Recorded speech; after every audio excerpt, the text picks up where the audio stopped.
Bonjour, bienvenue sur Comment fait-on, je suis heureux de vous retrouver pour une nouvelle recette. Aujourd'hui, nous allons réaliser ensemble des oignons farcis. Alors, c'est une recette à la façon Comment fait-on, parce que des oignons farcis, à la base, on peut mettre à peu près ce que l'on veut dedans. Vous allez voir, là, c'est une recette toute simple, très savoureuse. En général, l'oignon farci s'accompagne d'une petite viande à côté, c'est l'accompagnement d'une viande, ou pourquoi pas avec des pâtes, c'est aussi très bon avec des pâtes. Après, libre à vous de l'accompagner avec ce que vous voulez. Vous avez maintenant les ingrédients qui sont directement sur la vidéo, donc place à la recette. Je vais commencer cette recette en épluchant les oignons. Alors très simplement, hein. Moi ils sont un petit peu plus petits que dans le commerce parce que comme vous le savez j'ai un jardin et donc du coup je fais mes oignons, enfin j'essaye. Mais ça marche tout aussi bien, hein.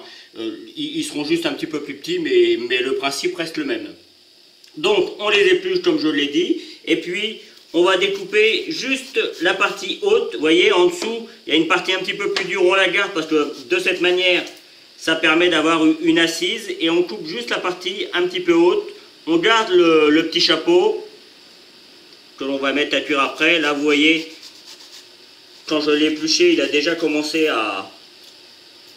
Voilà. De cette manière, une fois qu'ils vont être cuits et égouttés, on va pouvoir avec une petite cuillère enlever toute la partie et garder enlever l'intérieur et garder la structure pour pouvoir mettre tous nos ingrédients à l'intérieur de l'oignon.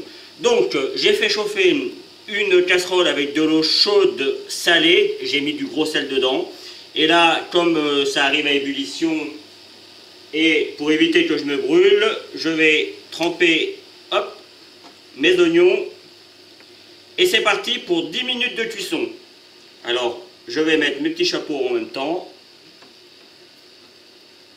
Je m'en servirai probablement pour faire un petit décor. Donc là, c'est parti pour 10 minutes. Pendant ce temps-là, on va s'occuper des champignons. Pour les champignons, comme vous pouvez le voir, j'ai déjà commencé.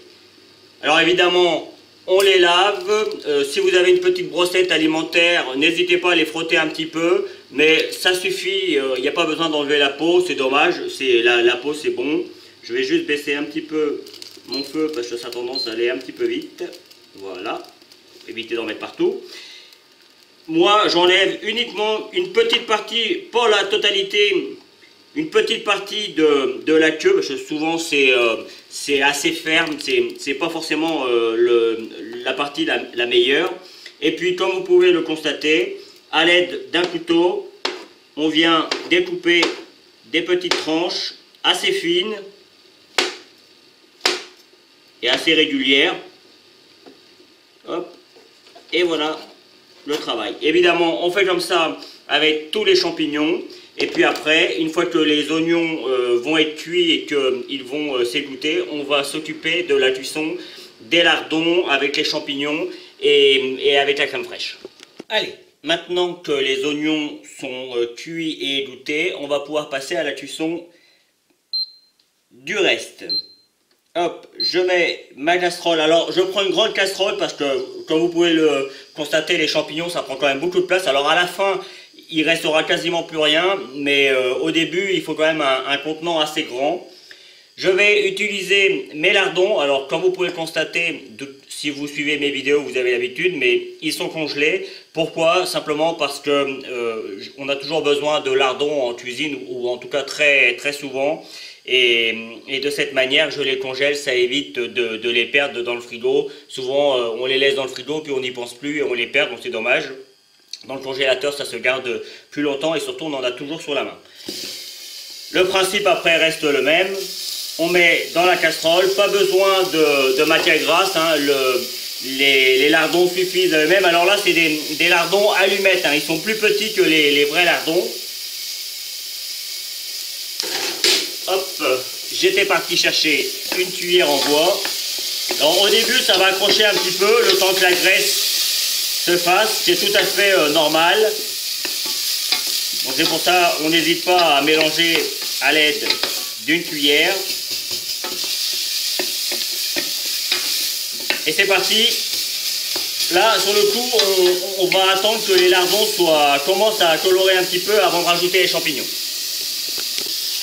Là, on peut le voir, les lardons ont commencé à cuire un petit peu. C'est le moment que je choisis pour mettre mes champignons. Et vous allez voir, les champignons vont rendre de l'eau.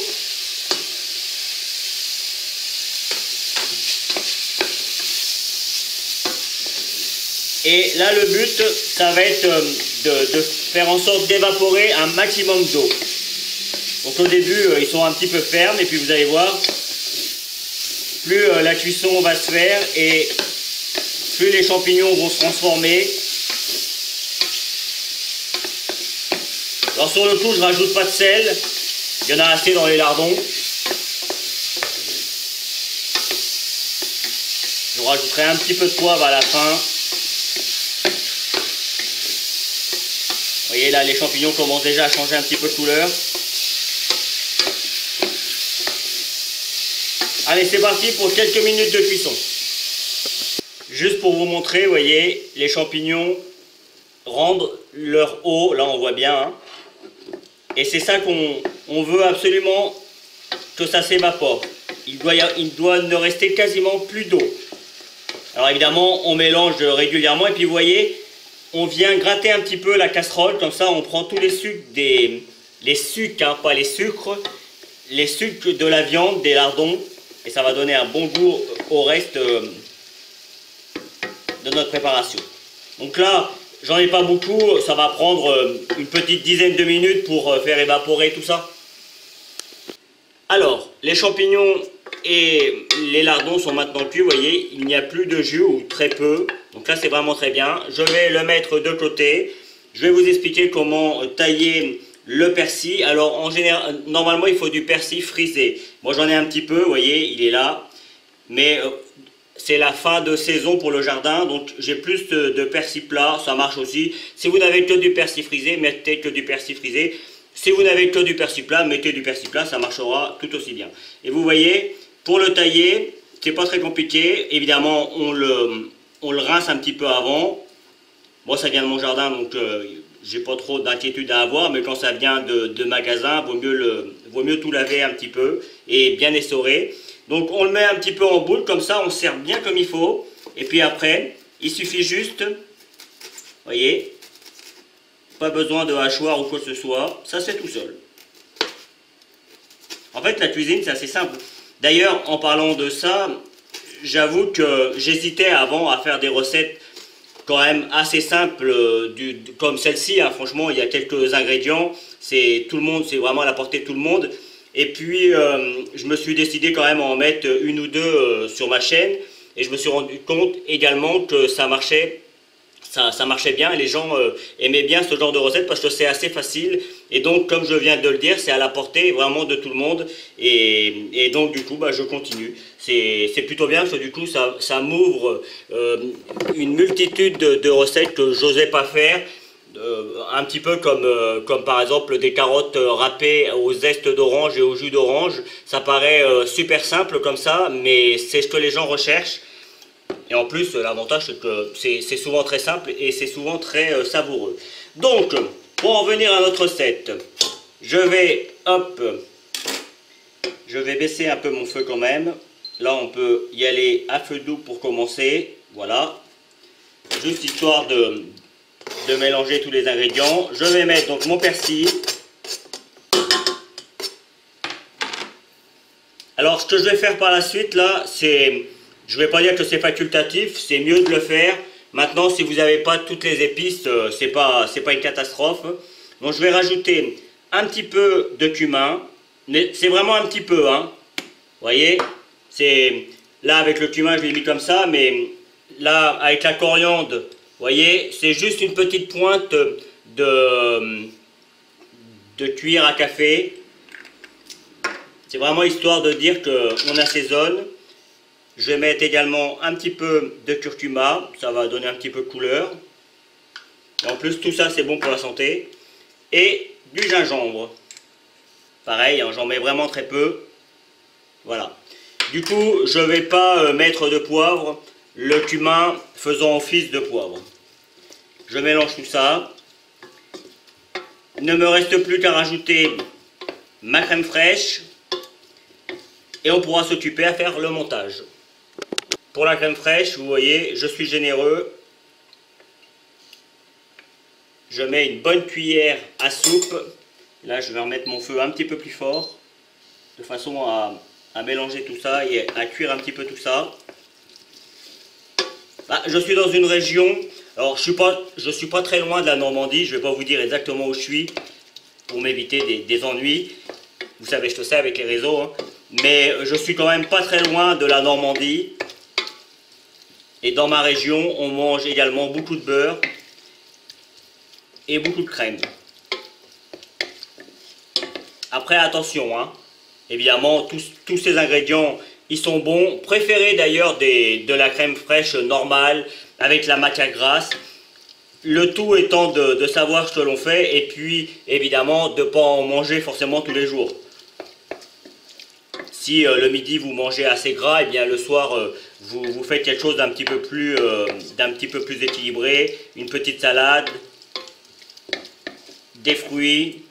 Alors je sais très bien que les fruits et les légumes sont très chers dans le commerce, c'est pas toujours évident, je le sais. Je suis bien placé d'ailleurs en cuisinant pour le savoir. Moi, cela étant dit, j'ai la chance d'avoir un jardin et ça me permet quand même de faire pas mal d'économies, même si ça demande beaucoup de travail, un jardin. Voilà, bon, je vous raconte un petit peu ma vie. Je vais laisser cuire ça encore pendant une petite minute ou deux, et puis après, je vais laisser reposer. Pendant ce temps-là, on va s'occuper des oignons. À partir de ce moment, vous pouvez préchauffer votre four à 180 degrés. Alors comme vous pouvez le constater, j'ai déjà commencé à en faire un. Là, c'est certainement le moment le plus difficile de la recette pour éviter de casser les oignons. Après, c'est pas très grave parce que de toute façon, on arrive toujours à les reconstituer. Mais enfin, le mieux, c'est d'essayer de les garder le plus rond possible. Donc, c'est pour ça qu'avec ceux du commerce, vous aurez moins de mal parce qu'ils sont plus gros et ce sera plus facile. Vous voyez, là, j'ai découpé la totalité sur sur le rond. Et puis après, je vais venir découper de cette manière. Là, vous venez d'entendre, c'est mon four qui est chaud. Vous voyez, plus l'oignon est gros et plus c'est facile à faire en fait. Et là, vous voyez, hop, je viens défaire l'ensemble. Et voilà.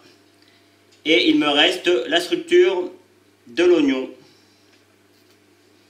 Donc, pour éviter que ça ne coule après en dessous, je vais juste venir remettre un petit fond. Voilà. Évidemment, on ne perd pas les oignons que l'on a récupérés. On va venir les tailler grossièrement. Alors j'enlève les parties un petit peu plus fermes.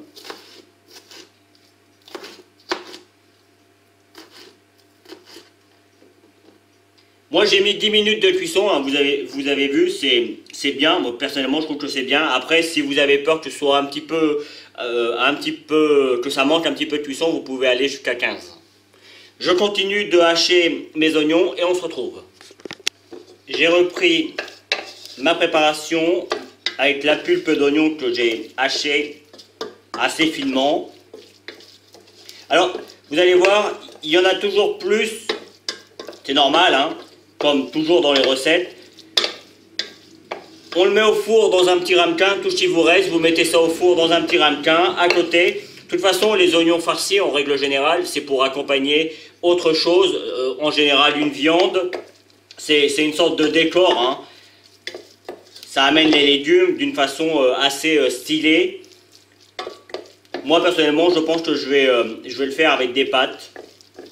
Ça va être pas mal aussi. Voilà, là j'ai bien mélangé. Je vais reprendre ma petite cuillère.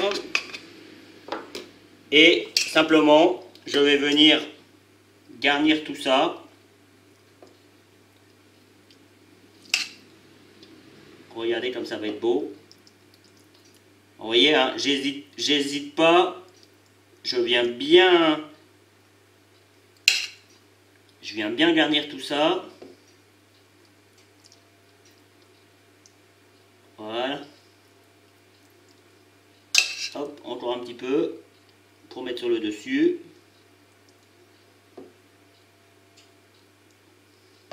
Ça, je peux vous garantir que c'est vraiment très bon. Après, encore faut-il aimer les oignons. Bon, enfin, si vous êtes en train de regarder cette vidéo, c'est que vous aimez les oignons. Je vais faire le deuxième, évidemment. Je vais juste prendre un petit peu de chapelure. Je finis le premier, comme ça, je vous montre comment ça marche. Je prends un petit peu de chapelure et j'en mets sur le dessus. Alors, si ça tombe un petit peu dans le plat, c'est pas grave. Hop. Et je vais venir ajouter une petite goutte d'huile d'olive ou de l'huile de colza, ça marchera aussi très bien.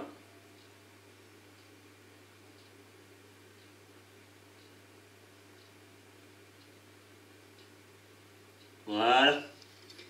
Et c'est parti. Vous pouvez mettre ça au four pendant 20 minutes. Évidemment, moi je finis le deuxième et je vais mettre ça au four pendant 20 minutes. À vous de jouer. Et voici le résultat après 20 minutes de cuisson.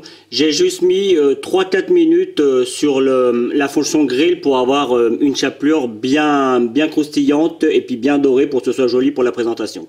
Voilà, j'espère que cette nouvelle recette vous plaira. Comme toujours, j'ai pris beaucoup de plaisir à la réaliser. Vous allez voir apparaître les liens qui vont vous permettre d'aller sur Facebook, Twitter, Instagram. Et puis, juste après, à la fin de la vidéo, vous allez pouvoir vous abonner à ma chaîne YouTube si vous ne l'avez pas encore fait. Allez sur mon site www.commentfaiton.com où vous retrouvez l'ensemble de mes recettes. Et puis, je vous donnerai 2 autres recettes à base d'oignons tout aussi simples à faire que celle-ci. À bientôt sur Comment fait-on. Vous pouvez maintenant vous abonner à ma chaîne YouTube en cliquant ici. N'oubliez pas la petite cloche pour les notifications pour recevoir toutes mes vidéos. Vous pouvez aller sur mon site www.commentfaiton.com où vous retrouverez l'ensemble de mes recettes. C'est ici et je vous donne 2 autres recettes, soit qui correspondent à la recette que je viens de vous donner, soit qui est utile pour la recette que je viens de vous donner. A bientôt sur Comment Fait-on.